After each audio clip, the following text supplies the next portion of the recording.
الحمد لله نحمده ونستعينه ونستغفره ونؤمن به ونتوكل عليه ونعوذ بالله من شرور أنفسنا ومن سيئات أعمالنا من يهده الله فلا مضل له ومن يضلله فلا هادي له وأشهد أن لا إله إلا الله وحده لا شريك له وأشهد أن سيدنا وسندنا وحبيبنا ونبينا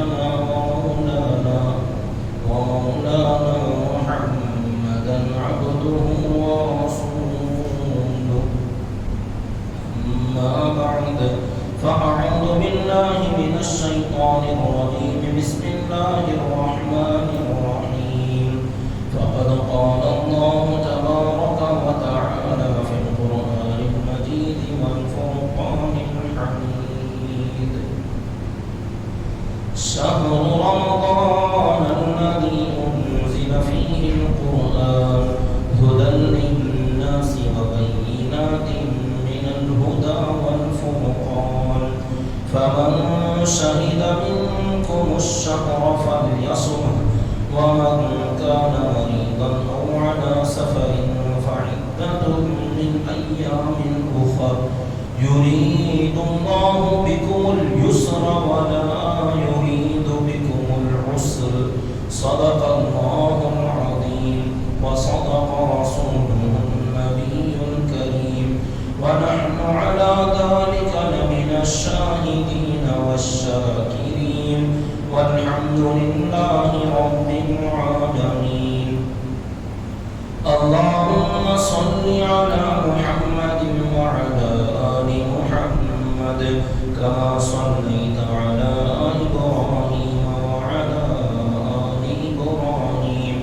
إنك حميد مجيد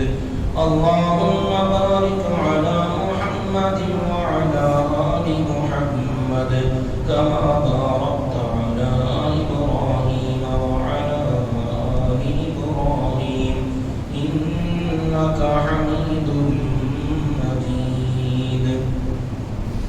محترم بزرگان اسلام و برادران محنت اور میرے معزز سامعین کرام اللہ رب العزت کا احسان عظیم کہ طویل انتظار کے بعد رب ذوالجلال نے ماہ مبارک پھر سے پہلے والی کیفیات کے ساتھ حالات کے ساتھ مکمل آزادانہ طور پر اپنے رب کی عبادت کے لیے اللہ تعالیٰ نے ہمیں ایک بہترین موقع مرحمت فرمایا۔ خوش نصیب ہیں، سعادت مند ہیں وہ بندے اور بندیاں جو اس موقع کو غنیمت جان کر اس کے دن اور رات کے لمحات سے فائدہ اٹھا رہے ہیں، روزہ تراویح تلاوت ذکر کے ذریعے سے اپنے رب کو منا رہے ہیں اور اپنی آخرت سنوار رہے ہیں، اور وہیں پر بد نصیب ہیں، بدبخت ہیں، شقی ہیں، محروم ہیں وہ لوگ جنہیں رمضان جیسا مقدس مہینہ بھی ملا مگر عبادت کی توفیق نہ ہوئی۔ ایسے لوگوں کے لیے تو کیا کہا جائے، اللہ کے نبی صلی اللہ علیہ وسلم نے مسجد نبوی میں ممبر پر اللہ کے نبی صلی اللہ علیہ وسلم نے بد دعا فرما دی، جو رمضان جیسا مقدس مہینہ پائیں اور اللہ کی عبادت کر کے اپنے مغفرت نہ کروا لیں، اپنے گناہ نہ بخشوا لیں، ایسے لوگ تباہ و برباد ہو جائیں، کیونکہ رمضان کا مہینہ ہے ہی ایسا کہ اس کا دن اور رات، اس کا ایک ایک لمحہ، ایک ایک سیکنڈ جب سے یہ مہینہ شروع ہوتا ہے آخر تک جاتے جاتے ہر لمحہ اس کی رحمتوں میں، اس کی مغفرتوں میں، آگ سے نجات میں، اللہ تعالیٰ کی بے پایاں برکتیں رحمتیں بندوں کی طرف مزید در مزید برستی جاتی ہیں، اتنا زیادہ رحمت کے بہانے، برکت کے نزول اور مغفرت کے بہانے تلاش کرنے والی ذات جس بندے کی ایسے مہینے میں بھی، ایسے لمحات میں بھی مغفرت کی کوئی بھی شکل نہ نظر آئی، کوئی بھی موقع ایسا نہ بنا کہ اس کی مغفرت کر سکے، تو ایسا آدمی تو ہلاک ہو جائے، برباد ہو جائے۔ اس کے لیے اور کون سا وقت چاہیے، کون سا ٹائم چاہیے جس میں وہ اپنی مغفرت کرائے گا؟ اللہ کے نبی صلی اللہ علیہ وسلم نے فرمایا اس کا پہلا حصہ رحمت، دوسرا حصہ مغفرت، تیسرا حصہ آگ سے آزادی، عتق من النار۔ اس کی تشریح حضرت شیخ الحدیث رحمۃ اللہ علیہ نے یوں فرمائی کہ مہینے کے 3 حصے، مطلب یہ کہ لوگ 3 طرح کے ہوتے ہیں، ایک ہوتے ہیں جو بالکل گنہگار نہیں ہوتے، اور ایک ہوتے ہیں جو گنہگار تو ہوتے مگر کم گنہگار، اور ایک ہوتے ہیں بہت زیادہ گنہگار۔ پہلا طبقہ جو گنہگار نہیں ہوتے، اس کا مطلب یہ نہیں کہ گناہ نہیں کرتے، کیونکہ کل بنی آدم خطا، اللہ کے نبی صلی اللہ علیہ وسلم کا فرمان ہے ہر انسان گناہ کرتا ہے، گنہگار تو ہر بندہ ہوتا ہے، لیکن پہلا طبقہ وہ جو گناہ نہیں کرتے یا گنہگار نہیں ہوتے، اس کا مطلب یہ ہے کہ کچھ بندے وہ ہوتے ہیں جن سے گناہ چاہے وہ صغیرہ یا کبیرہ کبھی بھی سرزد ہو جاتا ہے تو وہ بغیر توبے کے چپ نہیں بیٹھتے، فوراً چھوٹی یا بڑی غلطی ہو گئی تو اس کے بعد فوراً کوئی نہ کوئی عمل حسن کر لیا، اچھا کام کر لیا۔ تو جو لوگ اعمال حسنہ کر لیتے ہیں فَأُولَٰئِكَ يُبَدِّلُ اللَّهُ سَيِّئَاتِهِمْ حَسَنَاتٍ، اللہ تعالیٰ ایسے بندوں کے سیئات کو حسنات میں بدل دیتے ہیں۔ کوئی کبیرہ گناہ ہو گیا تو وہ فوراً توبہ کر لیتے ہیں، یا توبہ بھی نہ کریں تو ایک نماز سے دوسری نماز کے درمیان میں جو غلطیاں ہو جاتی ہیں، بندہ نماز کو آتا ہے، وضو کرتا ہے تو وضو کے ذریعے سے اس کی چہرے کے، آنکھ کے، کان کے، ناک کے، ہاتھ کے، پیر کے تمام گناہ صغیرہ دھل جاتے ہیں، اور جب نماز پڑھتا ہے تو نماز میں کبیرہ گناہ معاف ہو جاتے ہیں۔ اور ایک جمعہ سے دوسرا جمعہ بندہ پابندی سے نماز کا اہتمام کرتا ہے تو درمیان کے 7 دن میں جتنے گناہ ہوتے ہیں اللہ تعالیٰ جمعہ سے جمعہ کی برکت سے سارے گناہ معاف فرما دیتے ہیں۔ تو کچھ بندے وہ جو گناہ تو ہوتے ہیں مگر باقی نہیں رہتے، کیونکہ وہ توبہ کر لیتے ہیں، استغفار کرتے ہیں، صبح و شام استغفار کی تسبیح پڑھ لیا کرتے ہیں، تو اللہ تعالیٰ ایسے بندوں کے گناہ روز کے روز ڈیلیٹ کر دیتے ہیں، معاف کر دیتے ہیں۔ تو اب ایسے بندوں کے لیے پہلا عشرہ جو رحمت ہوتا ہے، ان کو شروع ہی سے رمضان ادھر شروع ہوا اور ان کی تو نجات، مغفرت، رحمت، برکت اور سارا حصہ ان کو مل جاتا ہے کہ پہلے ہی عشرے میں ایسے بندے ایک دم صاف ستھرے ہو گئے۔ ایک دوسرا طبقہ وہ جو گناہ کر کر کے اسٹاپ کر لیتے ہیں، مگر بہت زیادہ نہیں، کم ہی ہو، مگر نقصان پہنچانے کے لیے ایک بھی کافی ہوتا ہے۔ بندے کی پکڑ کے لیے گناہ ایک بھی بس ہے کہ ایک بھی غلطی میں بندہ اگر پکڑا جائے تو اس کی گاڑی کس سکتی ہے۔ ہوتے بندے گناہ اسٹاپ ہیں، توبہ نہیں کیا، معافی نہیں کرایا، لیکن کم گنہگار ہیں، تو یہ رمضان کے مہینے میں خصوصی طور پر عبادت میں لگتا ہے، اپنے دل کی صفائی و ستھرائی پر محنت کرتا ہے، تراویح کا اہتمام، تلاوت کا اہتمام کرتا ہے، تو ایک عشرہ گزرنے کے بعد ایسے لوگوں کی نجات اور مغفرت کا سلسلہ شروع ہو جاتا ہے کہ اللہ تعالیٰ ایسے کم گناہ والے بندوں کی صفائی ستھرائی دوسرے عشرے میں فرما دیتے ہیں۔ تیسرے وہ جو بہت زیادہ سال بھر کے گناہ اسٹاپ کر کے رکھے ہیں، اب وہ اگر رمضان میں عبادت کی طرف متوجہ ہوتے ہیں، اللہ کے سامنے اپنا لو لگاتے ہیں، رونا دھونا کرنا شروع کر دیتے ہیں، تو اللہ تعالیٰ 2 عشرے کے بعد آخری عشرے میں ایسے بھی بندوں کی صفائی اور ستھرائی فرما دیتے ہیں۔ تو اب بچا کون؟ جو گناہ ہوئے تھے، توبہ کر لیا تھا، صاف ستھرے بندے تھے، پہلے عشرے میں پار ہو گئے، تھوڑے سے گناہ سٹاپ تھے، دوسرے عشرے میں پاک ہو گئے، بہت زیادہ گناہ تھے، تیسرے عشرے میں اور آخری رات کے آنے سے پہلے پہلے اللہ تعالیٰ سب کی مغفرت فرما دیتے ہیں. پھر بھی کچھ وہ بندے بچ گئے جو گناہ پہ گناہ پورا سال کرتے گئے اور رمضان میں بھی گناہ کرنے لگے. بڑا افسوس ہوتا ہے. بہت سارے اچانک نظر پڑ جاتی ہے, اللہ نہ دکھائے ہمیں, مگر کیا کریں, یہاں ہم اٹھ کے کھڑے ہوتے ہیں تو ہوٹل یہیں سے نظر آ جاتی ہے. مسجد کے سامنے ہوٹل ہے, دائیں بائیں ہوٹل ہیں, چلتے پھرتے دیکھتے ہیں اچھے ہٹے کٹے نوجوان جن کو ہم دیندار سمجھ رہے ہوتے ہیں, ایسے لوگ سروں پر ٹوپیاں ہیں, چہروں پر داڑیاں ہیں, لباس جبہ پاجامہ ہے اور مزے سے رمضان کے مہینے میں چائے پی رہے ہیں. جن کی دینداری کا ہمیں خیال ہوتا تھا کہ ایسا آدمی روزہ چھوڑے گا, لیکن دیکھتے ہیں تو دل روتا ہے کہ آخر ان کو کیسے سمجھائے, کون سمجھائے گا کہ تم اپنے پیروں پر کڑھاڑی مار رہے ہو. اللہ تعالیٰ نے فرمایا اس روزے کی وجہ سے صرف تمہاری آخرت کا ثواب, جنت, مغفرت وہ تو ہے ہی, صرف اتنا ہی نہیں, یرید اللہ بکم اليسر, اللہ تعالیٰ تم لوگوں کے ساتھ آسانی کا معاملہ کرنا چاہتے ہیں, تمہارے ساتھ تنگی نہیں چاہتے اللہ تعالیٰ. کیونکہ ہم انسانوں کی جو مشنری اللہ نے بنائی ہے نا, ہم آج تک اپنی بناوٹ کو نہیں سمجھ پائے. ہم نے اپنے آپ کو نہیں پہچانا, اپنی بناوٹ کو نہیں پہچانا. ہمارے جسم کے اعضاء باہر کے اور جو اندر ہے ان کا سسٹم کیا, وہ کیسے کام کرتے ہیں, ہمیں تو اس کا علم ہی نہیں. جو تھوڑا بہت ڈاکٹری طب پڑھتے ہیں ان کو تھوڑا بہت اس کا نالج ہوگا, اس کی سمجھ ہوگی, ورنہ تو عام بندے جانتے ہی نہیں, سمجھتے ہی نہیں. اللہ تعالیٰ نے فرمایا الا یعلم من خلق, کیا جس خدا نے پیدا کیا وہ نہیں جانتا تمہارے لیے کیا مناسب ہے, تمہارے لیے کیا ٹھیک ہے, کیا غیر ضروری, کیا ضروری, اللہ بہتر جانتے ہیں. تو اس اللہ نے تمہارے لیے یہ تمام چیزوں کا, کائنات کا انتظام فرمایا اور ایسے ہی تشریعی احکامات کا بھی انتظام فرمایا کہ ان احکامات میں تمہاری سیفٹی ہے,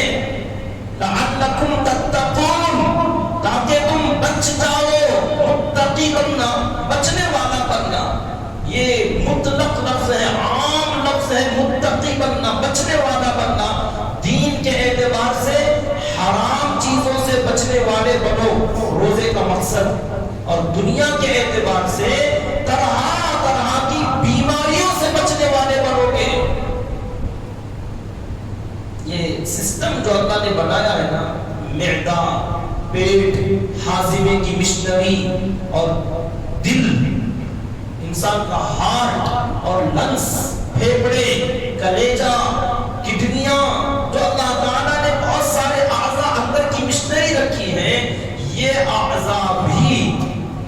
ہر وقت کام کرتے کرتے کرتے کرتے تھک جاتے ہیں. ان کے اوپر بھی غلاظتیں جمع ہو جاتی ہیں. یہ کتنا کام کریں گی؟ اللہ تعالیٰ نے اسی لیے سال میں 1 مہینہ ان اعضاء کو ریسٹ دینے کے لیے روزہ رکھا,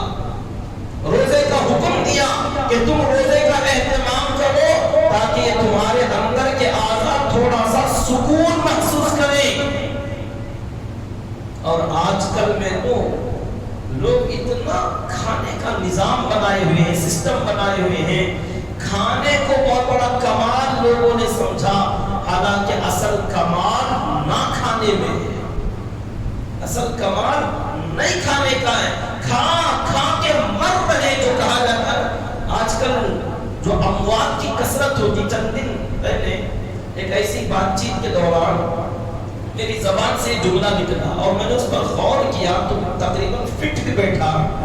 کہ لوگ کھا کھا کے جلدی مر جاتے ہیں. اب وہ جو بولتے کھا کے مر گئے, یعنی اللہ تعالیٰ نے ہر بندے کے مقدر میں اس کا رزق طے کیا ہوا, اتنا کھانا اور اتنا پانی. یہ جب تک تمہارا کھانا اور پانی پورا نہیں ہوگا تم مر نہیں سکتے. اب بندہ صبح سے شام تک وہ جو کھانے اور پینے کا جو کوٹا ہے اتنا پورا کرنا چاہتا ہے، اتنا پورا کرنا چاہتا ہے، ایٹ ٹائم صبح سے شام تک ادھر سے بھی ادھر سے بھی دعوتوں میں جائے، بس کرنے کا نام نہیں لیتا، کھائے جا رہے کھائے جا رہے۔ ارے اپنا کوٹا جلدی پورا ہو جائے گا تو جلدی سے ٹکٹ بھی لے لو گے، تم کھا کھا کے مر جاؤ گے۔ ارے تھوڑا کم پہلے والوں کی عمریں بہت لمبی لمبی ہوتی تھی، کھانا کم ہوتا تھا، بھوکے پیاسے رہا کرتے تھے، وجہ یہی کہ پتے پالے کھا کر ان کے مقدر کا حصہ باقی کھانا پانی باقی ہے، وہ کھا نہیں رہے ہیں، اور جب تک وہ پورا نہیں ہوگا موت نہیں آئے گی۔ اللہ نے سسٹم بنا کے چھوڑ دیا کہ اتنا کھانا تمہارے مقدر میں، وہ تمہارے گھر کے اوپر ٹینکی لگا دی، ہر بندے کی زندگی میں ایک ٹینکی اللہ نے لگا دی ہے، ایک میں کھانا ایک میں پانی، کس کا کتنا ہے، کسی کو فل ٹینک، کسی کو پونی، کسی کو آدھی، کسی کی پون، ہر ایک کا الگ الگ حصہ مقرر کر کے چھوڑ دیا۔ چاہے تم 10 نل کھول کے کھا جاؤ یا 1 نل چھوڑ کے کھاؤ یا تھوڑا تھوڑا سوراخ بنا کے اس میں سے نکال دو، یہ جب تک پورا نہیں ہوگا موت نہیں آئے گی، اور جس دن یہ پورا ہو جائے گا مر جاؤ گے۔ تھوڑا سمجھو اس پر کہ اللہ تعالیٰ نے نظام بنایا ہے کہ اتنا کھانا اور اتنا پانی تمہاری مقدر کا ہے، یہ جب تک پورا ہو جائے گا موت نہیں آئے گی، موت ہوتے ہی وہ مر جاؤ گے۔ تو ہم اتنا کھانے لگ گئے، اتنا کھانے لگ گئے، اسی لیے جوانی میں موتیں کثرت سے عام ہو گئی۔ کیوں؟ اپنے کوٹے کا کھانا پانی پورا کر لیا۔ اب یہ لوگ تو مرنے کی اتنی جلدی ہے ان کو کہ رمضان میں بھی کھانے لگے۔ سوچو، ان کو مرنے کی جلدی ہے، یہ لوگ جلدی مر جانا چاہتے ہیں تاکہ کھا کھا کے رمضان میں بھی باقی نہیں چھوڑتے۔ اللہ تعالیٰ نے فرمایا تھوڑا بچو بیماریوں سے، طرح طرح کی بیماریاں، پرہیز علاج سے بہت بہتر ہوتا ہے۔ تمام علاجوں میں سب سے بہترین علاج پرہیز کا ہوتا ہے۔ تو اللہ تعالیٰ نے پرہیز کرنے کے لیے فرمایا کھانے پینے سے پرہیز کرو، اپنی خواہشات سے پرہیز کرو، ورنہ تو تم اس کو استعمال کرتے کرتے بہت جلد اپنے تمام اندر کی اعضاء کو تم ڈیمیج کر بیٹھو گے۔ دیکھو گے معمولی معمولی عمریں ہیں، کسی کو ہارٹ ہے، کسی کو بی پی ہے، کسی کو شوگر ہے، کسی کی کڈنیاں فیل ہیں، کوئی ڈائلیسس پر جی رہا ہے۔ یہ حالات کیوں ہیں؟ ایک تو غذائیں اتنی زہر آلود جو غذائیں آج کل کی ہیں، دوائیوں سے مشنریوں سے تیار کی جا رہی، اور ملاوٹیں، ہر چیز میں ملاوٹیں، اور اس کے اوپر سے کھانے کا عادت یہ ہمارا، اور کھانے کی چیزوں کی ملاوٹ کہ ایک ساتھ میٹھا بھی، کھانا بھی، گوشت بھی، چکنا بھی، اور ان تمام کے اوپر ٹھنڈا مشروب بھی۔ چکنائی اندر جانے کے بعد لازم ہے کہ آدمی کچھ گرم ڈالے تاکہ وہ چکنا پگھل کر باہر نکلے،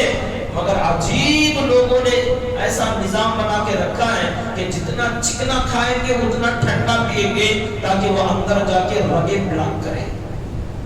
انتڑیاں بلاک ہو جائے، اندر جم جائے، اس میں پگھلنے کا کوئی موقع ہی نہ ملے، اور پریشان ہوتے پھرتے ڈاکٹروں کے پاس چکر کاٹتے ہیں کہ فلاں آپریشن، فلاں آپریشن، یہاں کا آپریشن، وہاں کا آپریشن۔ کیا ہے یہ؟ لوگ کہتے ہیں پہلے زمانے میں یہ بیماریاں تھی ہی نہیں، یہ پتہ نہیں کہاں سے آ گیا، ہمارے باپ دادا کو نہیں تھی، ہمارے خاندان میں کسی کو نہیں تھا، انہیں کو پہلے آیا، کیونکہ تمہارے باپ دادا نے وہ نہیں کھایا جو تم نے کھایا، اور انہوں نے ویسا نہیں کھایا جیسے تم کھا رہے ہو۔ میرے بھائیوں،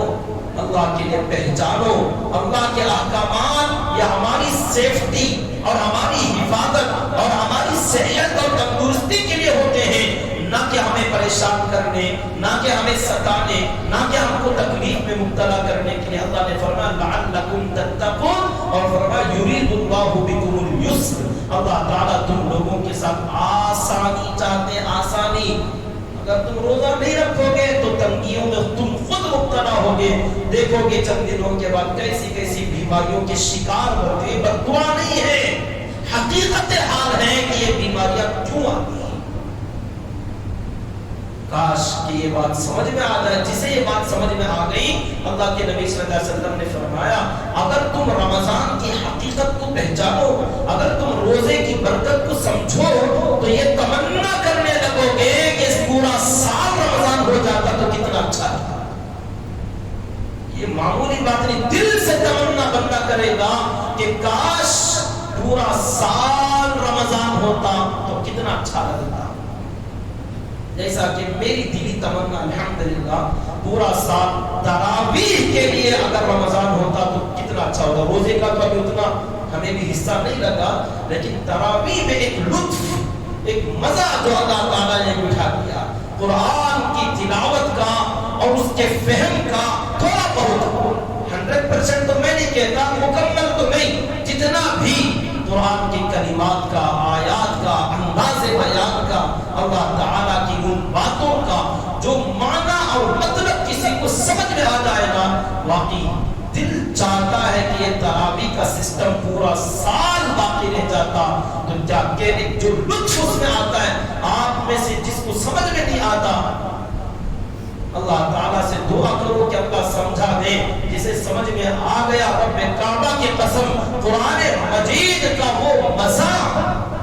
دنیا کی کسی چیز میں ہم نے وہ لطف محسوس نہیں کیا. رب کے ایک ایک کلمے میں، ایک ایک جملہ جو اللہ نے کہیں استعمال فرما موقع محل کے مناسب دل چیر دیتا ہے. ایسا لگتا ہے کہ رب نے کیا معنی اس کے اندر پرو دیا، ہم الفاظ میں اس کی تعبیر نہیں کر سکتے. جو اس کا لطف پاتا ہے بس وہی جانتا ہے، وہ اس کی کوئی معنی آپ کے سامنے ظاہر نہیں کر سکتا. روزے کے ساتھ شہر رمضان الذی انزل فیہ القرآن، رمضان کا اور قرآن کا خصوصی کنیکشن اور تعلق. حضرت جبرائیل علیہ السلام ہر سال رمضان میں تشریف لاتے تھے اور اللہ کے نبی صلی اللہ علیہ وسلم کو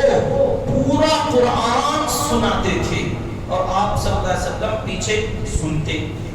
اور ایک روایت میں آتا آپ سناتے، جبرائیل امین سنتے. تو مطلب یہ ہوا کہ دور چلتا تھا، کبھی جبرائیل سناتے ہیں، کبھی اللہ کے نبی صلی اللہ علیہ وسلم سناتے ہیں. تو سننا سنانا رمضان میں رب کا قرآن کلام مجید کے دور کرنے کا معمول اللہ کے نبی صلی اللہ علیہ وسلم کا. اور خود حضرت جبریل امین جو قرآن لے کر آتے تھے وہ بھی پورا قرآن رمضان میں دہراتے تھے. تراویح کا سسٹم ہمارے علاقوں میں بلکہ پوری دنیا میں بہت پہلے سے عام ہے، مگر جو سسٹم چل رہا ہے، جو لوگوں نے بنا رکھا ہے، ایسا تراویح پڑھنے سے نہ پڑھنا اچھا تھا. جیسا عام طور پر اب بھی کچھ جگہوں کی خبریں آتی ہیں، لوگ آڈیوز شیئر کرتے ہیں، ویڈیو شیئر کرتے ہیں کہ ایسا قرآن پڑھا جا رہا ہے. لوگوں نے اس کو کمال سمجھا. اپنے ذہنوں کی صفائی کرو. آج تک دھوکے میں تھے. مسجدوں میں جہاں جہاں آپ نماز پڑھتے مصلی اور خاص کر مسجدوں کے ذمہ داروں کی ذمہ داری ہے کہ رمضان میں تراویح کے لیے آپ جس کو بھی ذمہ داری دیں انہیں خصوصیت سے اس کی تاکید کریں کہ قرآن ترتیل کے ساتھ پڑھیں. ترتیل ٹہر کر آرام کے ساتھ، بلکہ قرآن کی تلاوت ایسی ہونی چاہیے جیسے عام طور پر نمازوں میں کی جاتی ہے. ایک ایک حرف کی ادائیگی. علماء جانتے ہیں کہ قرآن مجید میں لحن دو طرح کے ہوتے ہیں، ایک لحن خفی اور ایک لحن جلی. چھوٹی غلطیاں،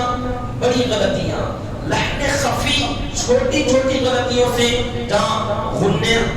غننے کی جگہ پر غنہ نہ کیا، اخفے کی جگہ اخفا نہ کیا، اظہار کی جگہ اخفا کر دیا، اقلام نہ کیا، قطلہ نہ کیا. یہ جو انداز ہے قرآن کے پڑھنے کے لہجے ہیں، اس میں اگر کچھ کمی کوتاہی ہوتی ہے یہ چھوٹی غلطیاں.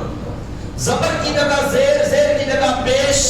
اور مد کو نہ کھینچنا، اور اسی طریقے سے حرف سین کی جگہ صاد، صاد کی جگہ تا، تا کی جگہ تو، تو کی جگہ تا. یہ حروف کی ادائیگی جو ہے اگر حرف صحیح ادا نہ کیا تو یہ لحن جلی بڑی غلطی. اور لحن جلی کا حکم یہ ہے کہ جو نماز میں حروف چینج کر دے یا زبر زیر پیش بدل ڈالیں وہ نماز ہی نہیں ہوتی۔ اب جو لوگ سپر فاسٹ ایکسپریس، راجدھانی ایکسپریس کے انداز میں قرآن پڑھتے ہیں، پیچھے نماز پڑھنے والے خوش ہو رہے ہوتے ہیں کہ شاید مولانا بہت اچھا پڑھ رہی، کیا فارغ جاری، کیسا فارغ جاری کہ ٹرین بھی اگر آتی تو ان کو نہیں پکڑ پاتی۔ یہ جو انداز ہے نا، ایک ہی آیت ریپیٹ مارتے رہیں تب بھی آپ کو سمجھ میں نہیں آئے گا کہ کیا پڑھ رہا ہے۔ ایک ہی آیت، ایک ہی سورہ، ایک ہی صفحہ، ہر رکعت میں وہی صفحہ پڑھیں گے، آپ سمجھیں گے پورا قرآن نمٹا گئے حضرت، 25 پارے ہو گئے، 40 پارے ہو گئے، نعوذ باللہ 40 تو نہیں ہے، آپ سمجھیں گے اتنے ہو رہے،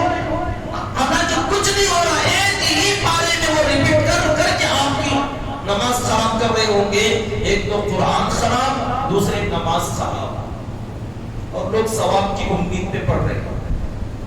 آج کل کی یہ جو حالات ہیں قرآن کے بگاڑنے کی وجہ سے، اللہ کے نبی صلی اللہ علیہ وسلم نے فرمایا جب قرآن کی شکل و صورت بگاڑ کر کوئی پڑھتا ہے، قرآن کی تلاوت جیسے کرنا ویسے نہیں کرتا، تو قرآن اللہ کے پاس جاتے جاتے دعا کرتا ہے وَيَّعَكَ اللَّهُ كَمَا فَيَّعْتَنِي، جیسے تو نے مجھے بگاڑا اللہ تجھے بگاڑ دے، میری شکل جیسے تو نے خراب کی۔ کیا قرآن اتنا بھدا تھا، اتنا بدصورت تھا کہ آپ ڈبے میں پتھر ڈال کے ہلا رہے ہیں، آوازیں کر رہے ہیں، آپ کچھ سمجھ میں نہیں آ رہا کہ کون سا حرف، کون سا لفظ، کون سی آیت، کون سا ٹکڑا، کہاں وقف، کہاں ملانا، کچھ نہیں پتا چل رہا ہے۔ لوگ تو مجبور ہیں اور لوگ خوش ہیں کہ کیسا تو بھی ہوتے، جلدی ہوا تو بس، چھٹکارا ملا تو بس۔ مجبوری کی نمازیں لوگ پڑھتے ہیں کہ آدھے گھنٹے میں تراویح ہوگی، وہ خوش ہو گئے۔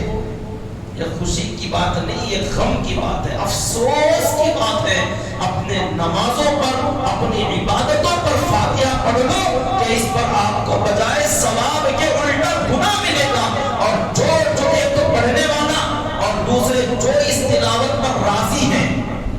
جو مصلی ایسی ہی نماز پڑھنا چاہتے ہیں، وہ سب اس گناہ میں شامل ہوں گے۔ الحمدللہ کچھ سالوں سے بہت ساری مسجدوں کے اندر تبدیلی بھی دیکھنے میں آ رہی، بہت خوشی کی بات ہے کہ نئے نئے حفاظ، طلبہ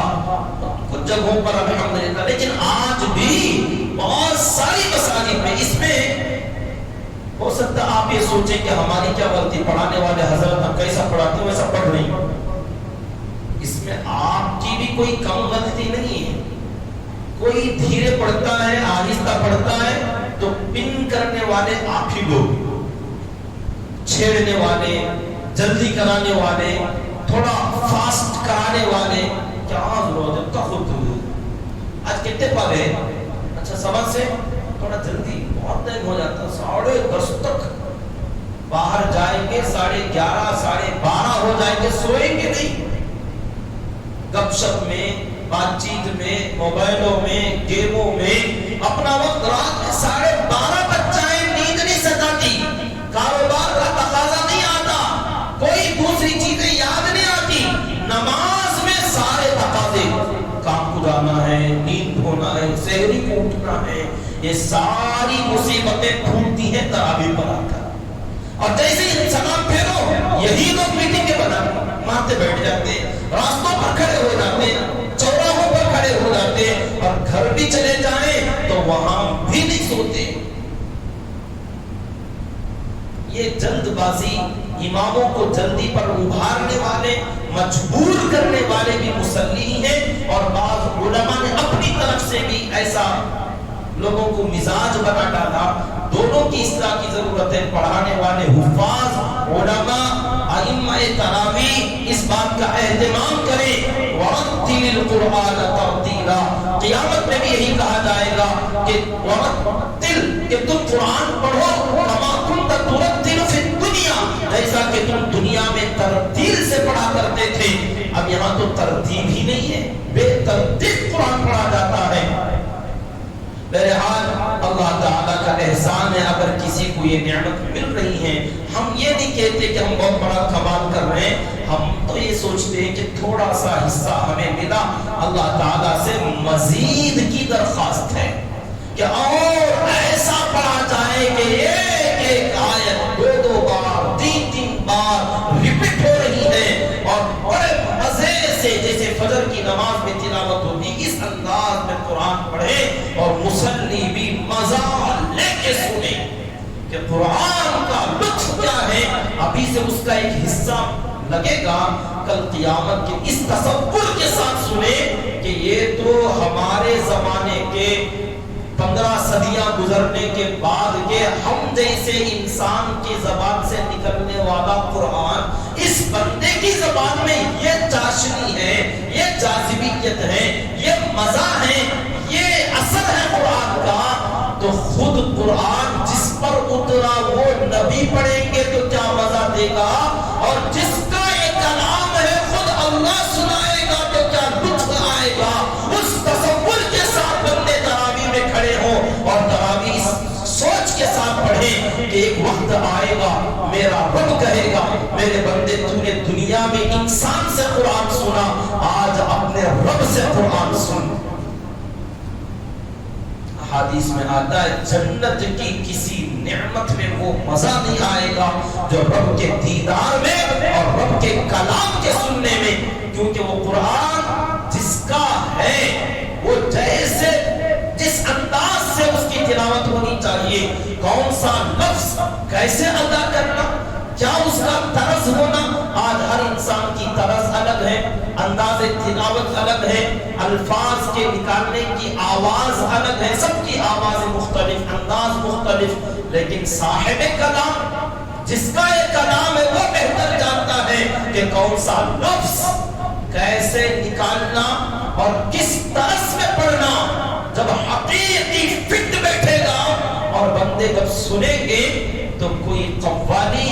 کوئی گانا، کوئی میوزک آپ کو اتنا مزہ نہ دیا ہوگا جو خدا کا کلام خود رب ذوالجلال پڑھ کے سنا پڑھنے کا لطف دے گا، لیکن یہ ہر بندے کو نصیب نہیں ہوگا۔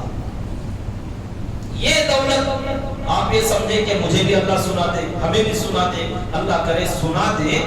لیکن اللہ چاہتے ہیں کہ دنیا میں اس کا کچھ شوق ہو، تم یہاں اس کے پیچھے بھاگو، صاحب قرآن کہلاؤ، صاحب کلام کہلاؤ، اس کا شغف رکھنے والے کہلاؤ۔ جیسے آرکیسٹرا کا اعلان سنتے ہیں تو لوگ بھاگے بھاگے جاتے ہیں، مزہ آتا ہے، قوالیوں کے لیے لوگ بھاگتے ہیں اور رات رات بھر جاگ کر تالیاں بجاتے ہیں، داد دیتے ہیں، سبحان اللہ، ماشاء اللہ، دوبارہ عرض۔ آپ کو تو اس کا مزہ بیٹھا، قرآن کا مزہ بھول گئے، قرآن کا مزہ بھول گئے اور اللہ نے اس سے محروم کر ڈالا۔ بہرحال اپنی بات ختم کر لیں، آواز کی حفاظت بھی کرنی ہے مجھے، کیونکہ ابھی ہمیں تو پورا مہینہ تلاوت کرنا ہے، تراویح میں بھی اپنی آواز باقی رکھنی ہے۔ آپ کو ایک چیز بتائیں، تراویح کے لیے ایک امام، ایک حافظ قرآن جتنی تیاری کر کے آتا ہے اور وہ جن پریشانیوں کو جوجھ رہا ہوتا ہے، یہ کوئی ہم اپنی تعریف نہیں کرتے، آپ جہاں بھی نمازیں پڑھتے ہیں حفاظ پر، علماء پر، اگر کوئی آرام سے تلاوت کر رہے ہیں، اچھے انداز میں تلاوت کر رہے ہیں، ایسے لوگوں کا قرآن میں بھولنا، اٹکنا، لقمہ لینا ضروری۔ یہ مزاج بھی تھوڑا بدلو۔ لوگوں کے مزاج کی وجہ سے بہت سارے علماء مجبوراً غلطی کرنے پر آ جاتے ہیں کہ چلو لقمہ لینا ہے، پھر بھی نہیں لیتے، تھوڑا آگے پیچھے کر کے چلے گئے۔ اب اللہ پکڑے گا، دیکھیں کہ اللہ سے بات کر لیں گے، اللہ کو بول لیں گے، اللہ سے معافی کر مانگ لیں گے، کیونکہ انسان ایسے کہ رب معاف کر دے گا لیکن بندے معاف نہیں کرتے۔ تھوڑا سا بھول چوک، لقمہ، اللہ کے نبی صلی اللہ علیہ وسلم کو بھی لقمے کی ضرورت پڑی، جس پر قرآن اترا۔ یہ جسے کلام اچھا یاد ہوگا،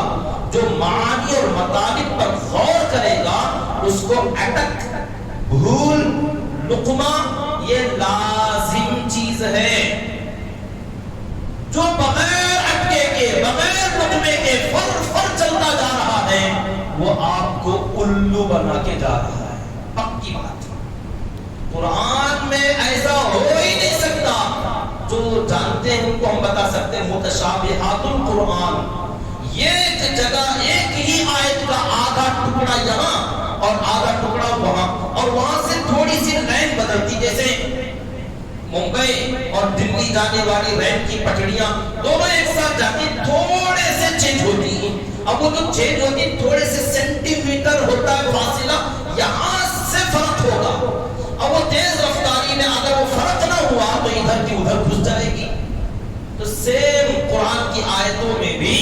الا الذین آمنوا وعملوا الصالحات، یہ عام طور پر جو آپ کو یاد ہے وہ سنا رہا ہوں. والتین کے اندر اور سورہ عصر کے اندر الا الذین آمنوا وعملوا الصالحات، الا الذین آمنوا وعملوا الصالحات. اب یہاں سے لائن چینج ہوتی ہے فَلَهُمْ أَجْرٌ غَيْرُ مَمْنُونٍ وَتَوَاصَوْا بِالْحَقِّ وَتَوَاصَوْا بِالصَّبْرِ. اگر یہاں چینج ہوا تو دوسری طرف جاؤ گے، اور اگر آپ نے چینج نہیں کیا، یہاں پڑھ رہے تھے إِلَّا الَّذِينَ آمَنُوا وَعَمِلُوا الصَّالِحَاتِ وَتَوَاصَوْا بِالْحَقِّ، ادھر گھس گئے.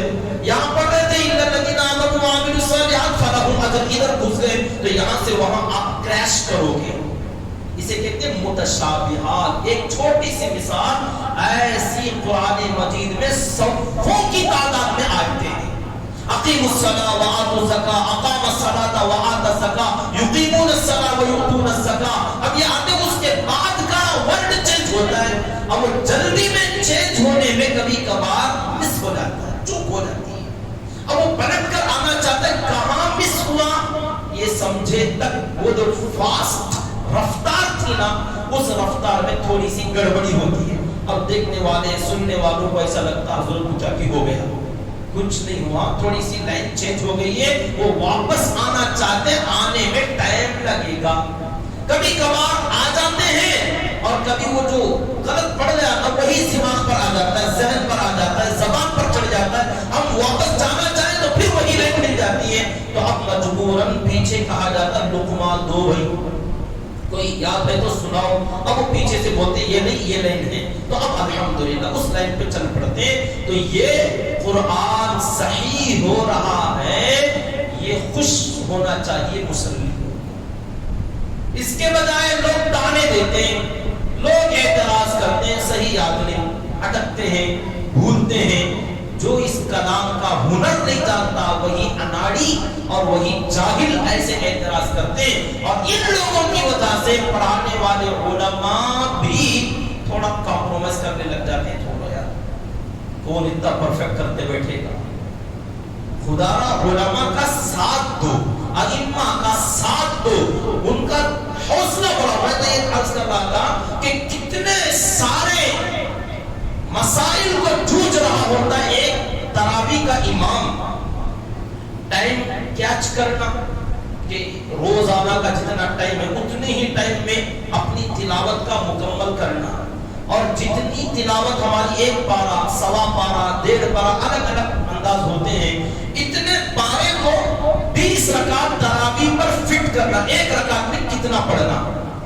ہر رکعت میں اتنا پڑھنے کے بعد رکوع میں جانا، اگلی رکعت میں غیر المغضوب علیہم ولا الضالین کے بعد پھر فٹ سے وہاں سے شروع کر دینا جہاں پر رکایا تھا.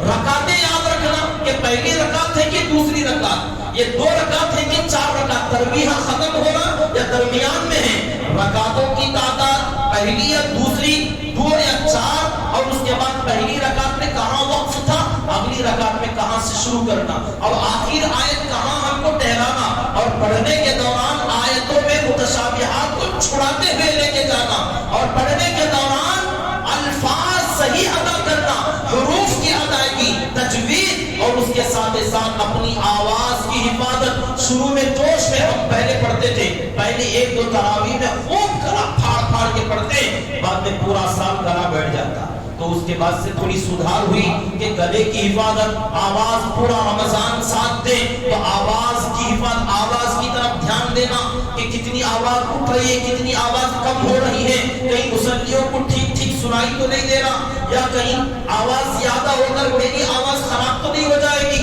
اور اسی کے ساتھ ساتھ کس لے میں میں پڑھ رہا ہوں، تنترس کیا، تکلم کا انداز یا آیتوں کے پڑھنے کا لہجہ کیا، لہجے پر دھیان، آواز پر دھیان، وقت پر دھیان، رکعتوں پر دھیان، آیتوں پر دھیان اور متشابہات پر دھیان، الفاظ پر دھیان، تجوید پر دھیان، حروف کی ادائیگی پر دھیان، ٹائمنگ پر دھیان، اور ان تمام چیزوں کے ساتھ ساتھ معنی اور مطلب بھی کوئی بندہ دھیان کرنے لگے تو آپ اندازہ لگا اس کے ساتھ ساتھ اور بھی بہت ساری چیزیں ہیں۔ ایک حافظ قرآن کا کتنا بڑا احسان آپ پر ہوتا ہے، یہ سمجھانے کے لیے میں آپ کو بتا رہا ہوں کہ تراویح سے پہلے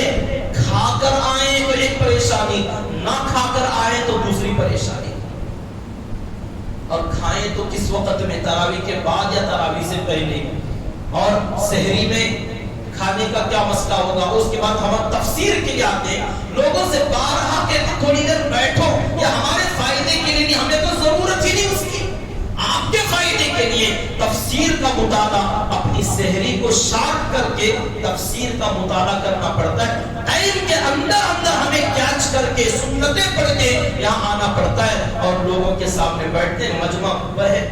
بے حس ہو کر اٹھ کے چلا جاتا ہے، اور تراویح میں مجمع نہیں آتا۔ اتنی تیاری صبح سے شام تک تلاوت کرنی پڑتی ہے، روزہ رکھ کر پانی کا ایک گھونٹ پیے بغیر 24 گھنٹے اپنی آواز کا استعمال آپ کر کے دیکھو،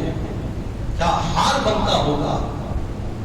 یہ اللہ کی دین ہے، یہ اللہ کی عطا ہے، ہمیں تو مزہ آتا ہے کہ صبح سے شام تک پڑھتے رہیں گے، نان اسٹاپ، قرآن سامنے ہو یا بند ہو، لیٹ رہے ہو یا جاگ رہے، ہر حال میں ہماری زبان چلتی رہے گی۔ یہ اللہ کا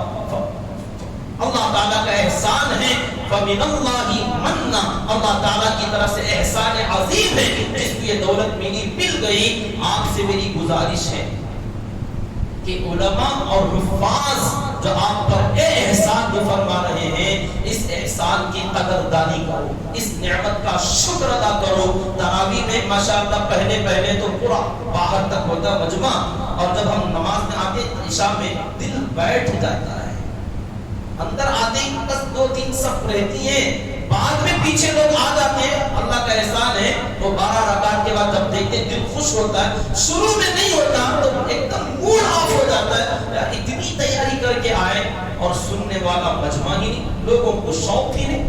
خدا را اہتمام کے ساتھ آؤ، اہتمام کے ساتھ آؤ، قرآن اتنا اچھے انداز میں آپ کو سنایا جا رہا ہے، یہ رب کا احسان ہے۔ اللہ تعالیٰ ایسا موقع بار بار نہیں دیتے، سن لو اور پورا رمضان اہتمام کر لو۔ پتہ نہیں ہم میں سے کس کی زندگی میں اگلا رمضان باقی ہے، کس کی زندگی میں باقی نہیں ہے۔ اللہ تعالیٰ مجھے اور آپ کو کہنے سننے سے بڑھ کر عمل کی توفیق عطا فرما دے۔ رمضان کے بچے کچھ اور بھی بہت لمبا وقت باقی ہے، ان بچے ایام کے دن اور رات میں اللہ کے قرآن کی تلاوت، روزہ اور تراویح میں خاص کر اپنا وقت لگانے کی اللہ تعالی ہم تمام کو توفیق عطا فرمائے، آمین۔ وآخر دعوانا ان الحمدللہ رب العالمین۔ جاتے ہوئے مسجد کے اخراجات کے لیے خوب دل کھول کر تعاون کرتے ہوئے جائیں، جو حضرات سنت نہیں پڑھے وہ سنت